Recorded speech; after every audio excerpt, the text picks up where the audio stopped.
You don't want to seem like you're going to have to negotiate with them to do their job.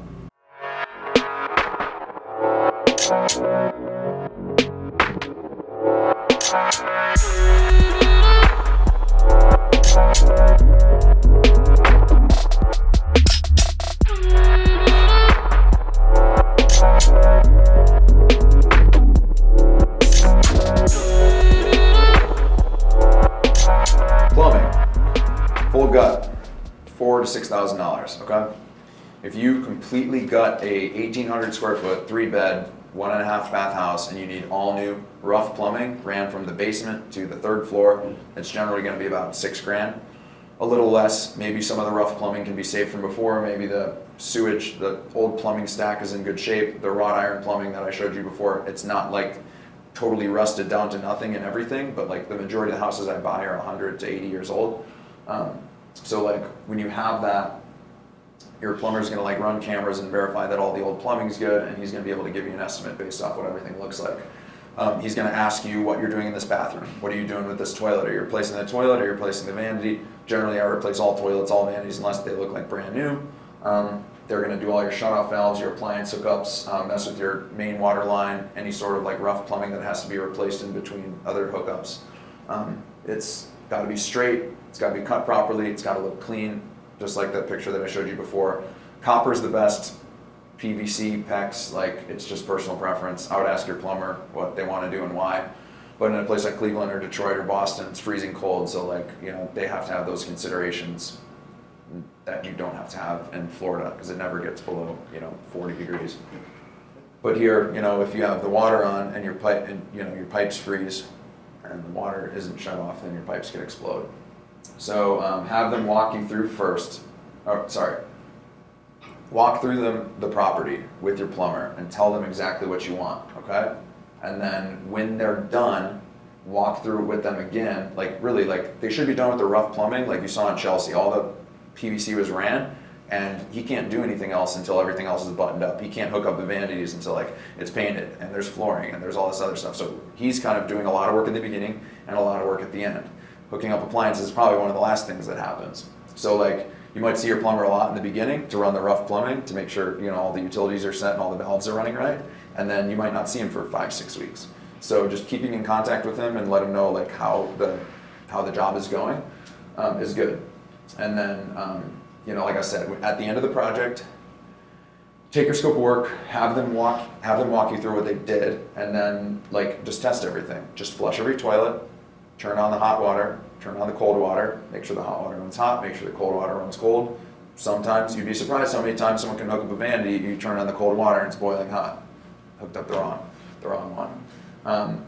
Flush all the toilets, make sure all the exterior valves work, turn on the outside valves, make sure water comes out, close them, make sure they're not dripping, make sure the garbage disposal runs, make sure the garbage disposal is hit by the right switch.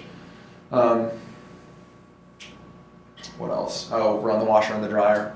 Make sure that they just run them on a blank cycle. Same thing with the dish tank, same thing, hold the fridge, open it up, make sure it's cold. All of that stuff, the water line, if there's a water line to the fridge, put a glass of water in and just touch it really quick to make sure the water's running through. All of that stuff should be tested, and then pay him his final drop. Be like, okay, thanks dude, a third and a third and a third is pretty standard. With my guys, since I'm so used to them, half and a half. You could generally, it's okay, in this practice it's okay to withhold maybe $1,000 to $2,000 of final payment. Like let's say you have a $6,000 contract, you pay $3,000 up front, $2,000 as the next draw, and then $1,000 once everything's at the end. Holding that last $1,000 is a really good way to make sure that if something doesn't look right or if something doesn't work, say, hey man, I'm not paying you your final payment until, like you don't have to phrase it like that, just be like, hey man, I hope you understand, but like I can't really pay you in full until this stuff works. Like I need to make sure it works, You're not their friend, but you're also not their adversary. Don't talk down to them. Don't let them talk down to you. Treat them with respect. They'll treat you with respect. Shake their hand, look them in the eye. Treat them with as much respect as you treat your grandparent. Like it's just feeling that middle ground out where you don't want to seem like you're going to have to negotiate with them to do their job. Like If you're not satisfied with something and you need like anybody to come back and finish their work, just be like, hey man, just so you know, like this doesn't look right, this doesn't look right, this doesn't look right. I'm just being straight up with you. Like I can't really finish paying you until you come back and do this and it looks right. Like you just, either you or your guys or something didn't happen and it just doesn't look right. So always withholding even $500 at the end of a job is key, especially if it's like your first one. And then find the best plumber by asking for referrals. Always, you find a good electrician, say, hey man, do you know a really good plumber? All the HVAC guys know a good plumber, okay? All the roofers know a good plumber. And that's the most important person in your job, because if the plumbing sucks and the rough plumbing isn't installed correctly, and you button up everything drywall and things are going well, and then something explodes and there's all this water damage, that's not the same thing that can happen with bad flooring installed or bad electric. It will literally ruin your project, especially if it's like on the second floor and it leaks and it's just, that will ruin your project. So find the best plumber you can, pay them premium, don't go with the cheapest quote. Pay the person who is busy, who can put you on their schedule maybe 2 weeks ahead of time, and it might delay things a little, but like know that that's gonna be the best person for the job and feel comfortable with it regardless of their schedule. It's good that they're busy. A lot of people are like, well, screw this guy, he can't do it until 3 weeks from now. You know why he can't do it from 3 weeks from now? Because he's good at his job. He does a good job. A lot of people hire him. He's busy. That's capitalism. He should be busy. So if you hire someone who's not busy, hey man, I'll take it tomorrow. Hey man, like I'll do anything. Come on. Yeah. So like that, you'd be surprised. Like I said, especially with contractors, like I have a lot in here about negotiating that I'm trying to get through very quickly. But like having someone, I told you guys yesterday, having someone like look you in the eye and not be like fidgety or like, like interrupting you or half kind of like finishing sentences, and like it's little breadcrumbs that lead to a bigger problem. They're either an alcoholic or a drug addict or on something that will make your project a nightmare. So I'm trying not to get into anything too specific, but like I had a really good electrician work for me and he was head to toe in tattoos. So like I don't judge people with tattoos. And then another guy who's worked for me, he was tatted up to, and he did a terrible job and he stole money from me. So like it's hard in this business not to even have like any sort of like prejudice against someone who's done you wrong. Like literally if like, people have a prejudice against, people who are young or people who are minority or people who are old in this business. Like everyone is prejudiced against. You can't win sometimes because certain people don't like certain other people. It's just a fact of life. But when you're in real estate and you have to trust someone else to do work with their hands, it's best to just look them in the eye. If they speak candidly, professionally, it seems like they know what they're talking about, whether they're old or young or whatever, like race or age or religion or whatever. Like there's a lot of like good that can come about you just looking people in the eye and trusting them because they seem trustworthy. So like I go off other people's referrals and I go off my own personal feel because I play a lot of poker and I can tell when people's telling me the truth, or I can tell when I meet someone who's my age and they don't have any teeth, it's pretty obvious that they're like doing meth. So like that kind of stuff is so easy for me to pinpoint at this point. It just, if they're giving you a bid on something, by the way, like still give them their time. Like I had a kid, he obviously was on drugs. His teeth were terrible. Like, I usually look at their arms to see if they have track marks or something, because heroin is a big deal around here. If you can't see anything or you can't pinpoint something or something seems off, the person's teeth and their like fingernails, actually like their hands, if they have like sores all over the back of their knuckles, or if they have like, that's kind of another thing to look at. But I've had a guy show up in like a shitty Nissan, didn't take any notes. I walked him through a huge project, he didn't take any pictures.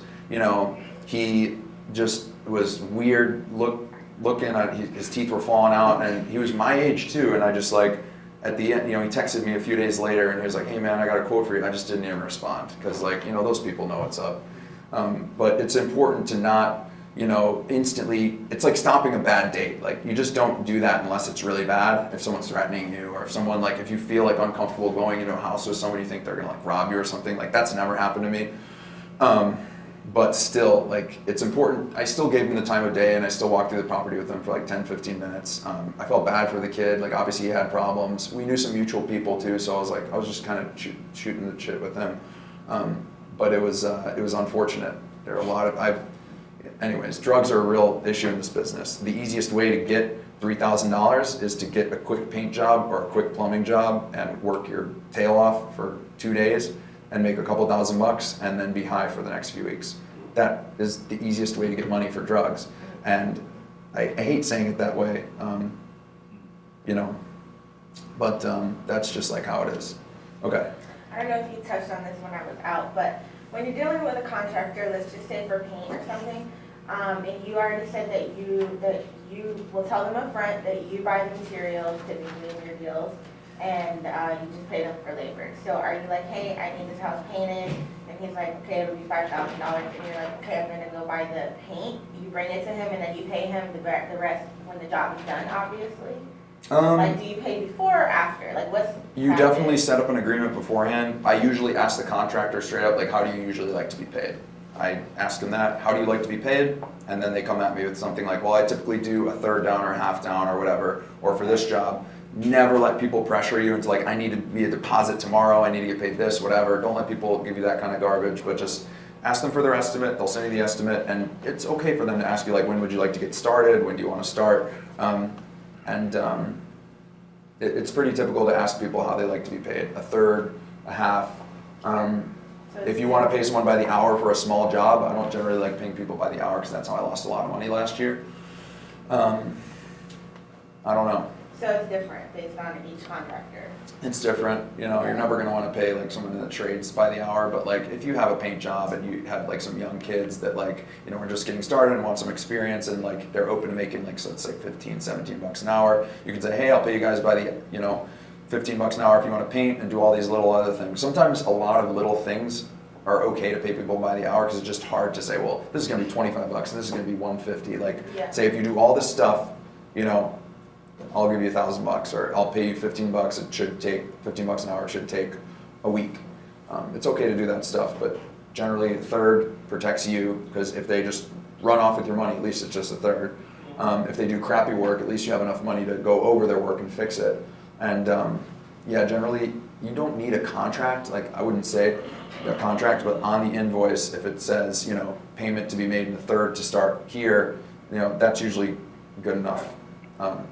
It's just hard to protect yourself in these things because you're not going to get an attorney and sue some painter for $2,000. You're just going to keep moving. No one's going to do that kind of stuff. So you have to be prepared. Like that bad stuff could happen, but like you have to get a good feel for people. The same way I got a good feel for you guys and vice versa from like, you know, me putting out videos on the internet. You know, you can usually tell who's full of it and who's not.